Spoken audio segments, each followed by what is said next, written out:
नमकपुर नाम का एक गांव था। नमकपुर में हरीश नाम का एक गरीब आदमी रहता था। हरीश की शादी सुनीता नाम की लड़की से 2 साल पहले ही हुई थी। सुनीता पढ़ी लिखी थी और आगे भी पढ़ाई करना चाह रही थी। उसका पति हरीश भी अपनी पत्नी को पढ़ने के लिए प्रेरित करता था। अरे सुनती हो सुनीता? हाँ, क्या हुआ? क्यों बुलाया मुझे? अरे तुमने इस शहर से किताब मंगाई थी, मैं वो ले आया हूँ। और जो वो दूसरी किताब थी ना, वो मिली नहीं।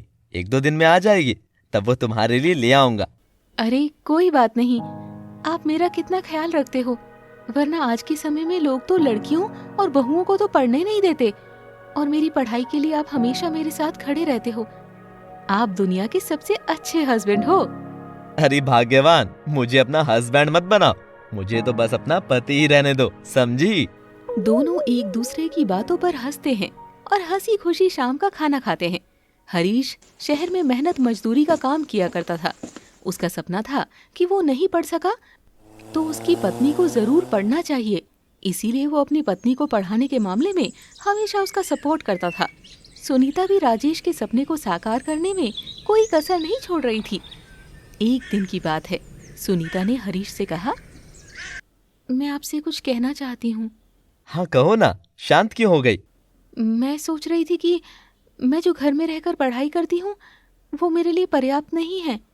शहर में अच्छी अच्छी कोचिंग सेंटर है, तो मैं वहाँ जाकर अपनी पढ़ाई कर लूँ तो कैसा रहेगा? हाँ वैसे तो ठीक है, पर सुनीता तुम तो जानती हो मैं कितने कष्टों से तुम्हें पढ़ा रहा हूँ। अगर मैं शहर में तुम्हें भेज दूंगा तो रोज का किराया ही मेरी मजदूरी को खा जाएगा, और ये रोज के घर के खर्चे भी हैं फिर। हाँ वो तो ठीक है, फिर रहने दीजिए, मैं यही कर लूंगी अपनी पढ़ाई। सुनीता मायूस होकर रह जाती है और खाना खाकर अपने कमरे में सोने चली जाती है।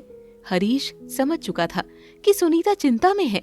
वो रात भर सुनीता को शहर ले जाने के बारे में सोचता रहा, और अगली सुबह जब सुनीता काम कर रही थी तो हरीश ने कहा, अरे तुम तैयार नहीं हुई? चलना नहीं है शहर पढ़ने के लिए? सुनीता ने ये बात सुनी और हैरान रह गई। तभी हरीश ने कहा, अरे सोचो मत और आओ मेरे साथ। हरीश अपनी पत्नी का हाथ पकड़कर बाहर ले गया और उसे एक साइकिल दिखाई और बोला, ये देखो अपनी गरीबी की सवारी, आज से मैं तुम्हें इसी पर लेकर चलूंगा शहर। अरे शहर यहाँ से 40 किलोमीटर है, आप थक जाओगे। रहने दीजिए, मैं यहाँ पर रहकर कर लूंगी। हरीश ने सुनीता की एक नहीं सुनी और बोला, देखो सुनीता, मैं तुम्हारे अंदर अपने आप को देखता हूँ और सोचता हूँ कि जो मुकाम मैं हासिल नहीं कर सका वो तुम कर लो, और इस गांव ही नहीं मेरा भी मान ऊपर करो। इसीलिए मैं आज तुम्हें साइकिल से शहर ले जा रहा हूँ। ये कहकर हरीश ने सुनीता को साइकिल पर बिठा लिया और ले चला शहर की ओर। गांव में जिसने भी देखा वो हैरान रह गया कि आखिर हरीश ने उन जंजीरों को तोड़ दिया था जिसे लोग कहते थे कि औरतों को घर का काम करना चाहिए। हरीश रोज सुनीता को साइकिल पर ले जाता और रोज शहर से लाता। एक दिन की बात है, गांव के एक सज्जन व्यक्ति ने हरीश से कहा, अरे हरीश, तेरी बुद्धि क्या घास चढ़ने गई है? मैं समझा नहीं चाचा। अरे पागल, औरत का घर में रहना शोभा बढ़ाता है और तू रोज साइकिल पर उसे शहर पढ़ाने के लिए ले जाता है। देख भाई, औरत जात किसी की नहीं होती, तू कर करके मर जाएगा, अंत में वो छोड़कर चल देगी। नहीं चाचा, आपकी सोच ही गलत है। हमारे समाज में औरतों को भी जीने का अधिकार है। अगर उसका कोई सपना है तो उसे पूरा करने के लिए हम सबको आगे आना चाहिए। अरे इतना भी आगे नहीं आना चाहिए कि औरत ही पीछे से कहीं निकल जाए, समझे? मेरा काम था तुझे बताना। अगर तेरी बुद्धि पर यमराज बैठ गया है तो इसमें मेरा कोई दोष नहीं है। ये कहकर ढोलक चाचा चले जाते हैं। हरीश को चिंता तो हुई उनकी बात सुनकर, लेकिन उसने ध्यान नहीं दिया और रोज की तरह अपनी पत्नी का साथ देने लगा। और एक दिन हरीश की मेहनत रंग लाई और सुनीता ने खुश होकर अपने पति हरीश से कहा, आज मैं बहुत खुश हूँ, मैं अब इस शहर की बहुत बड़ी अफसर बनने वाली हूँ। थैंक्स हरीश, ये सब तुम्हारी वजह से है। अब देखना, मैं इस घर को खुशियों से भर दूंगी। आज मैं तुम्हारी सफलता को देखकर बहुत खुश हूँ। अब गांव के हर आदमी से मैं सीना ठोक कर कहूंगा कि देखो, तुम लोग गलत थे और मैं सही। आज सुनीता, तुमने मेरा सम्मान रख लिया। ये कहते हुए हरीश की आंखें भर आई और दोनों एक दूसरे से लिपटकर रोने लगे। खुशी के आंसू उन दोनों के चेहरे पर साफ झलक रहे थे। कुछ दिन की ट्रेनिंग पर जाने के बाद सुनीता 1 सप्ताह बाद घर लौटी। उसके आगे पीछे गाड़ियां चल रही थी। हरीश आंखें बिछाए अपनी पत्नी का इंतजार कर रहा था। सुनीता आज अफसर बनकर गांव में लौटी।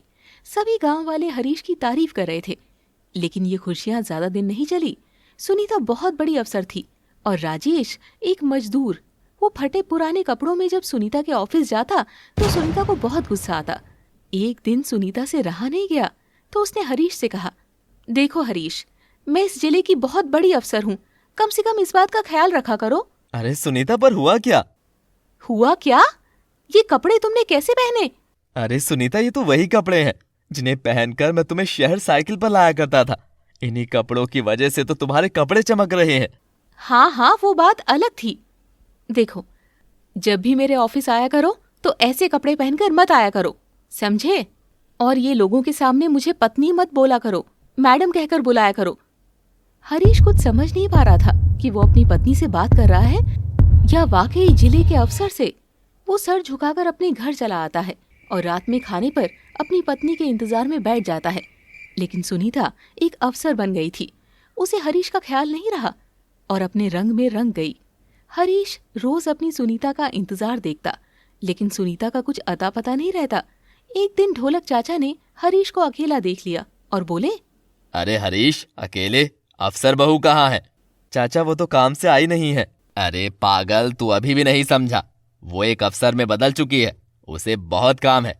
तू तो फकीर है, दिन भर मजदूरी करता है और रात में अकेले ही सोता है। और बनाओगे अपनी पत्नी को डीएम, देख लिया नतीजा। हाँ।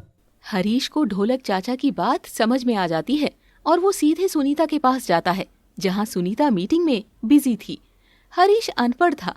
वो सीधे सुनीता के कमरे में जाकर कहता है, सुनीता, ये नौकरी छोड़ दो और घर चलो। मुझे नहीं बनाना तुम्हें अफसर।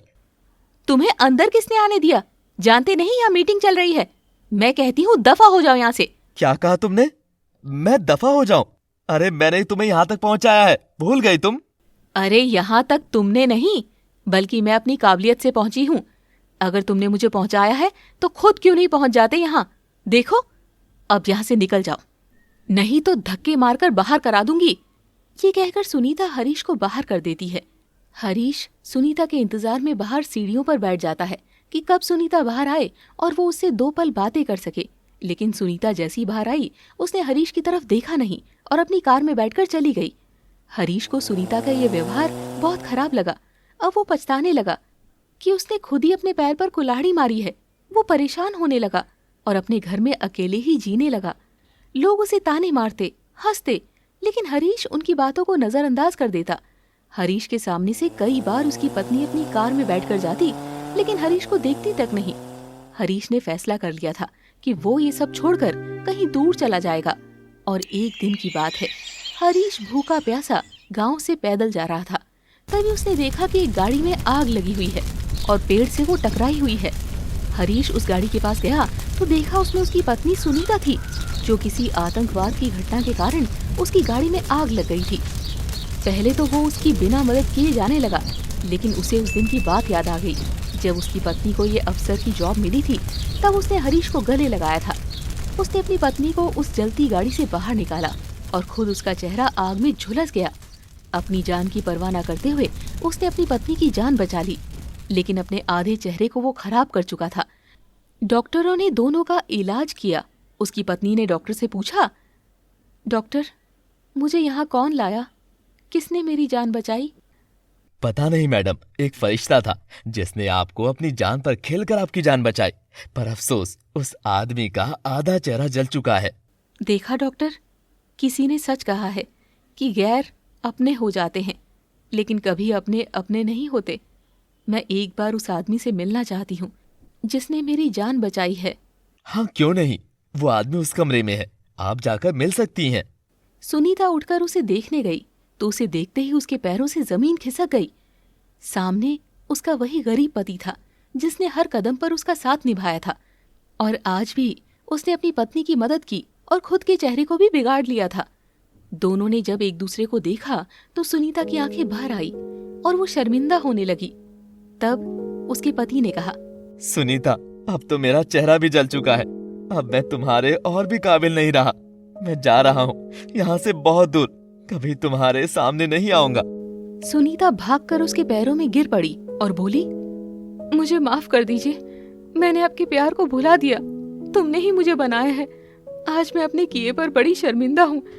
तुम जैसे भी हो मेरे हरीश हो, वही हरीश जो कभी मुझे अपनी साइकिल पर इसी शहर में लाया करता था, और आज भी मैं इसी साइकिल पर अपने घर जाऊंगी। हरीश ने भी अपनी पत्नी को माफ कर दिया और आज फिर एक बार अपनी पत्नी को उसी शहर से अपनी साइकिल पर बैठाकर वापस अपने उसी गरीब घर में लेकर आया और फिर से दोनों ने अपनी जिंदगी की नई शुरुआत की।